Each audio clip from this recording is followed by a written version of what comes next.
अस्सलाम वालेकुम, welcome back to my channel. कैसे हैं आप सब? उम्मीद है आप सब खुश हैं, मज़े में हैं। बिल्कुल ठीक है, अल्हम्दुलिल्लाह हम भी ठीक है। तो मेरा थोड़ा सा गला ख़राब हुआ है, throat is bad, please ignore. अच्छा जी, यहाँ पे बन रहा है चना दाल का मीठा, चना दाल का हलवा। और किस खुशी में बन रहा है? ये मेरे बच्चों की कामयाबी की खुशी में बन रहा है। और यहाँ बन रही है चिकन की मज़ेदार सी रेसिपी, जिसका लिंक मैं डिस्क्रिप्शन बॉक्स में दे दूँगी, आप चेक कीजिएगा। चना दाल के हलवे को किस किस तरह से हम बना सकते हैं आप देखिएगा ज़रूर। मेरे पास रेसिपीज़ मौजूद है चैनल में, आप चेक करें। तो ये रेसिपी बन रही है मेरे बच्चों की खुशी में। मैंने क्लिप्स या फिर ज़्यादा नहीं बोलना है, क्योंकि पिछले 3 वीडियोज़ में मैं यही बोल चुकी हूँ, तो अभी आप बोर ना हो जाएं इसके लिए। लेकिन ये लास्ट राउंड का मैंने कहा था, वो लास्ट राउंड में जो 7 राउंड्स होते थे, लास्ट राउंड में 7 राउंड्स, उनको सारे इन्होंने क्लियर कर लिया है और अपना मुकाम हासिल कर लिया है। तो बस उस खुशी में उनको अच्छा लगे तो उनकी पसंद का मैंने बहुत ही मज़ेदार सा चिकन बनाया है और चना दाल का हलवा बनाया है। इसके साथ हम रोटियां और घी राइस बनाएंगे। और साथ साथ मैंने बनाई है ज़बरदस्त सी क्यूकम्बर का केक, और ये केक बहुत मज़े का बनता है, आप ट्राई ज़रूर करना। मैं शॉर्ट में इसकी रेसिपी डाल दूँगी। ये बहुत अच्छी सी एक रेसिपी है, यहाँ की स्पेशलिटी है कर्नाटक की। एक जगह है जिसका नाम है कारवार, वहाँ पर इसको नाश्ते में भी बनाकर खाया जा सकता है। जैसे मुंबई में खारी खाते हैं और अंडा पराठा खाते हैं सब जगह पे, तो उस तरह से ना यहाँ पे डोसा और इडली खाते हैं। उस तरह से ये रोटी जो है ना, इसको रोटी कहते हैं, इसको ककड़ी की रोटी कहते हैं या फिर ककड़ी का केक कहते हैं। तो इस तरह से आप बना के खाएं। It's very tasty and it's very very delicious, very beautiful. और इसको बेक करने की भी ज़रूरत नहीं है। ये राजी स्पेल्बी कंपटीशन का एक छोटा सा सेट जो मैंने आपको दिखा दिया। और अब हो गया था नमाज ज़ोहर का वक्त, तो घरों को ही मस्जिदें बना लेते हैं जब वर्क फ्रॉम होम होता है। और साथ साथ मैंने ग्रॉसरी ऑर्डर की थी, मैंने बनानास भी साथ में ऑर्डर किए थे। तो आप चेक करें बनानास को, इतने ग्रीन है ना, पता नहीं इनको 2 दिन लगेंगे खाने में। आई लव बनानास, चाहे कुछ भी मौसम हो मैं बनाना नहीं छोड़ती हूँ। ये देखिए कितने ग्रीनिश ग्रीनिश है, पकने में 2 दिन लग जाएंगे, हल्के से येलो होते आ रहे हैं।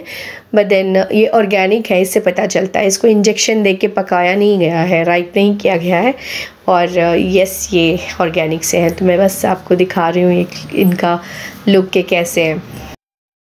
अच्छा, मैं बताना चाहती थी आप सबको एक अच्छी सी ख़बर, जो कि है यूट्यूब ने एक बहुत अच्छा सा ऑप्शन दिया हुआ है अभी, कि जब हम शॉर्ट्स बनाते हैं, उसे अपलोड करते हैं, वहाँ पर हमें एक ऑप्शन मिल जाता है कि उसमें हम अपना रिलेटेड वीडियो ऐड कर सकते हैं। आपका जो भी लॉन्ग शॉर्ट अगर दूसरा वीडियो है तो उस शॉर्ट में आप अपलोड कर सकते हैं।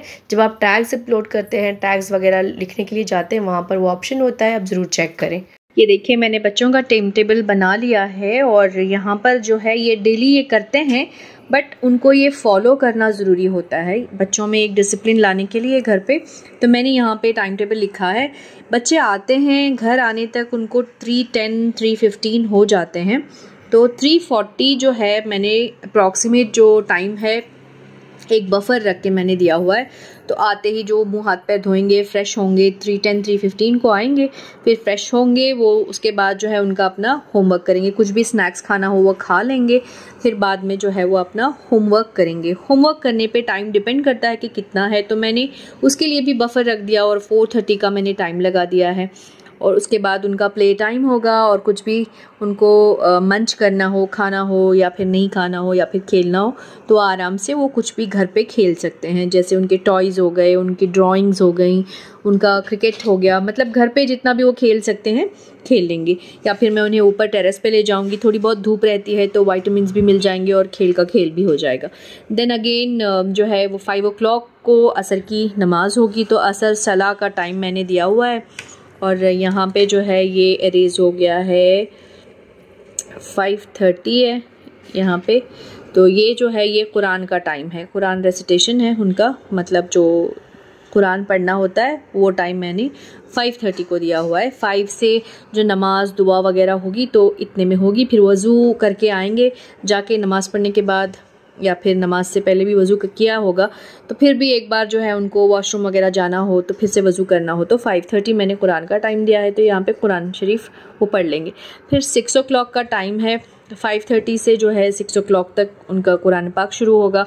फिर 6 o'clock मैंने ब्रेक दिया हुआ है क्योंकि मगरिब का टाइम होगा, उस वक्त तो कुछ भी नहीं करते हैं।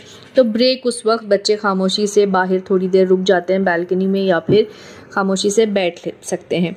तो उनका एक अपना टाइम होता है, मी टाइम, तो वो उनके लिए है। उसके बाद जो है 6:20 को मगरिब की नमाज़ का वक्त होगा। तो 6 o'clock के बाद बच्चे आ जाएंगे, आके अपनी वज़ू करके नमाज़ पे ठहरने तक जो है वो नमाज अजान हो जाएगी। फिर वो रेडी रहेंगे नमाज़ को 6:20 पे। तो मैंने 6:15 रख दिया है टाइम। और 7 o'clock जो है उनका नमाज़ ख़त्म होगी। फिर 7 o'clock को मैं उनके लिए जो है तालीम रखूँगी। तालीम हमेशा की होती है, क्योंकि तालीम का मतलब है वो जो हम लोग घर में कलिमात पढ़ाते हैं, जो इस्लाम के 5 कलिमे हैं, 5 फ़राइज़ हैं, वो मैं बच्चों को हमेशा बचपन से पढ़ाती आई हूँ। तो उस टाइम पे मैं जो है वो पूरा उनका जो ब्रशअप होता है वो मैं करवाती हूँ। और नई जो सूरतें मुझे याद करानी होती हैं या फिर कुछ भी पढ़ाना होता है वो मैं इस टाइम पे करवाती हूँ। 7 से 7:30 तक उनका वो सारा ब्रशअप होता है तालीम। उसके बाद 7:30 से 9 o'clock तक टीवी है। 9 o'clock तक इसलिए क्योंकि हाफ़ एन आवर 3 बच्चों का आधा घंटा जो है ना उनको देना पड़ता है, क्योंकि किसी की कोई झगड़े ना हो। तीनों अपना अपना एक कार्टून, पसंदीदा कार्टून होता है उनका, वो शो तीनों देखते हैं। तो उनका हाफ़ एन आवर तीनों के लिए ठीक हो जाएगा, तो 9 o'clock को बराबर हो जाएगा। तो इसलिए उनका टीवी टाइम होगा। उसके बाद मैंने एक नोट डाला हुआ है क्योंकि अभी उनके एग्ज़ाम्स आने वाले हैं, तो एग्ज़ाम्स के हिसाब से जो है शायद टाइम टेबल चेंज हो जाए।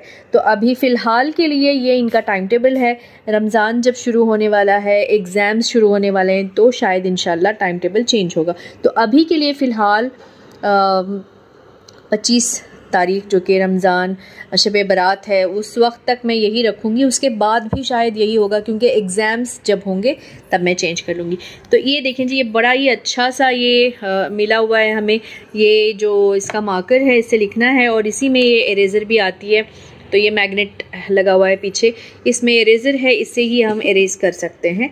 जैसे इसमें इरेज़ करो फिर इसमें लिख दो आप।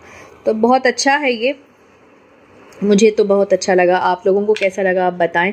इस तरह से बच्चों के लिए लगा देंगे ना बना के, तो बच्चों के लिए आसानी होगी और आराम से वो अपना टाइम टेबल फॉलो कर सकते हैं। तो चलें, बस ये आपको दिखाना था मैंने। तो अब बढ़ते हैं हमारे आगे। और रात का खाना मैं 7:30 को इमीडिएट खिला देती हूँ, जैसे ही उनकी तालीम ख़त्म हो जाती है, फिर वो टीवी देखने लगते हैं। अच्छा, यहाँ दिखा रही थी मैं आपको एक बाहर का लुक। ये देखें, ये पूरा ट्री जो है ना वो ब्लैंक हो गया है, सारे पत्ते झड़ गए हैं। फॉल सीज़न, फिर अब बाहर है तो वापस नए पत्ते आएंगे, तो इतना लश ग्रीन बन जाता है।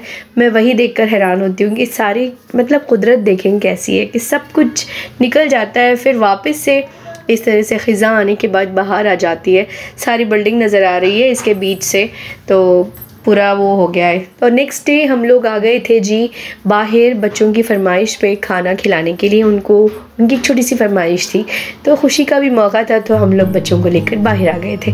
तो अच्छा, आज का व्लॉग हम यहीं पे एंड करते हैं। आप लोग मेरे चैनल को सब्सक्राइब करें, लाइक शेयर ज़रूर कर दें। इंशाल्लाह मिलते हैं जल्द ही अगले वीडियो में। तब तक take loads and loads of care, दुआ में याद रखें। अल्लाह हाफिज़।